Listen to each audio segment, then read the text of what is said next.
ગાંધીધામમાં નિર્મલ મમતા charitable trust દ્વારા સેવા કાર્ય યથાવત. પ્રધાનમંત્રી નરેન્દ્ર મોદી દ્વારા ટીબી મુક્ત ભારતનું આહ્વાન કરવામાં આવેલ છે. સહયોગ રૂપે નિર્મલ મમતા ચેરિટેબલ ટ્રસ્ટ દ્વારા રામબાગ હોસ્પિટલ મધ્યે 30 ટીબીના દર્દીઓને ડિસેમ્બર 2023થી દત્તક લીધેલ છે. સતત બીજા મહિને દાતાઓની મદદથી 30 રાશન કીટનું વિતરણ રામબાગ હોસ્પિટલ મધ્યે કરવામાં આવ્યું હતું. તાલુકા હેલ્થ ઓફિસર ડોક્ટર દિનેશ સુતરિયાના માર્ગદર્શન હેઠળ આ કાર્યક્રમ રાખવામાં આવ્યો હતો. એમાં ટ્રસ્ટના ફાઉન્ડર અને ટ્રસ્ટની ટીમ અને સોનલબેન પટેલ હાજર રહ્યા હતા.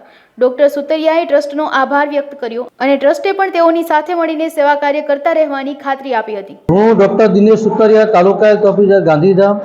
આજે નિર્મલ મમતા ચેરિટેબલ ટ્રસ્ટ દ્વારા પ્રધાનમંત્રી ટીબી મુક્ત ભારત અભિયાન અંતર્ગત ટીબીના જે દર્દીઓ છે એમને સતત બીજા મહિને રાશનની કીટ આપવામાં આવી છે અને એ નિશ્ચય મિત્ર તરીકે આજે પ્રધાનમંત્રી ટીબી મુક્ત ભારત અભિયાનમાં જોડાયા છે.